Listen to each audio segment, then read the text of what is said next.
Welcome back to Askewed Reviews. And this week I'm finishing up the Mel Brooks collection, and today it's the 1991 film Life Stinks. Here is your trivia question for today. What is Goddard Bolt's street nickname? The answer will be at the end of this episode. In the film Life Stinks, we meet our main character of Goddard Bolt, who just so happens to be one of the richest men on the planet. We, the audience, quickly discover that Goddard Bolt is a despicable person. He currently owns half of one of the worst areas of the city, and he plans on trying to get the other half, and once he does, he's going to fully renovate it no matter what ends up happening to the homeless people that currently live there. Now, the individual who owns the other half of this part of the city is Vance Craswell, who is just as stuck up and as much of a one percenter as Goddard Bolt. So the way these two determine who gets all of the land is by making a bet. Craswell says to Bolt that if he can live on the streets for 30 days, then he can have the property. But if he can't, Craswell gets it. So Goddard Bolt agrees, but part of this agreement is that he can have no access to any of his money or belongings. So he's dropped off on the street, and now he has to figure out his own way of getting money, of getting food, finding where he's going to sleep, and protecting himself. So Goddard pretty quickly realizes that he is just not built for this life. Luckily, though, he runs into a woman named Molly who ends up helping him find his way. He also ends up making some more friends in the form of Sailor and Fumes. So, with all of these people actually helping him and Craswell working against him, can Goddard actually make it all the way through the 30 days? So, the original title for the film was not actually Life Stinks, it was Life Sucks, but the studio insisted on changing it. Life Stinks was actually the third film that Brooks did where it wasn't a straight parody or spoof. The other two were The Producers and The 12 Chairs.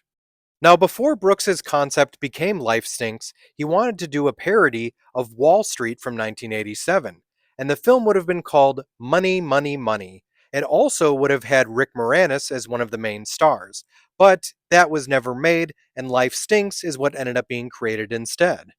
For this film, Mel Brooks was the producer, director, and one of the co-writers. Also, he did of course appear as the main character, but this was the last time that Brooks would actually play the leading role in one of his films. Leslie Ann Warren plays the character of Molly, and at least in my opinion, I thought she did an amazing job in this film. Apparently, another actress that was also up for the role of Molly was Whoopi Goldberg, but Mel Brooks felt that there just wasn't the right connection between the two of them. Jeffrey Tambor plays the character of Vance Craswell, and Tambor is usually pretty good at playing characters that you dislike. An actor you probably may not know by name, but usually recognize his face, is Stuart Pankin, who played the character of Pritchard. Howard Moses, who has appeared in a few of Mel Brooks' films, plays the character of Sailor. Here's something interesting, by the way. When Sailor unfortunately passes away and they get him cremated, his friends bring him out to a water reservoir and drop his ashes into the water, or at least attempt to, as when they throw it up into the air, it blows back into all of their faces. This is actually something that happened to Howard Morris with his own father's ashes. Teddy Wilson plays the character of Fumes. Unfortunately, he passed away 5 days before the movie released. Another actor that appears in quite a few of Mel Brooks' films is Rudy DeLuca, who plays J. Paul Getty.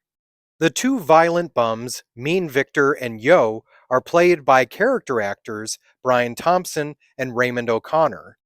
Actor Billy Barty plays the character of Willie. Now, what's funny is I know Billy Barty has done quite a few things, but I will always remember him as Gwildor from Masters of the Universe.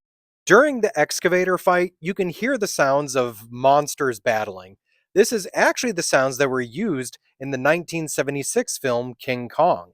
In case you were curious, this entire movie was filmed in California. So when it comes to the film Life Stinks, this one I do still find amusing, but there is some bit of magic that's in the rest of Mel Brooks films that just wasn't in this one. Now, I also feel, unfortunately, they just made Goddard too likable too quickly. Like, he was terrible and a horrible person right at the beginning of the film, but almost immediately when he hits the street, you can't help but kind of like him. So I'm going to give this movie a 3 out of 5.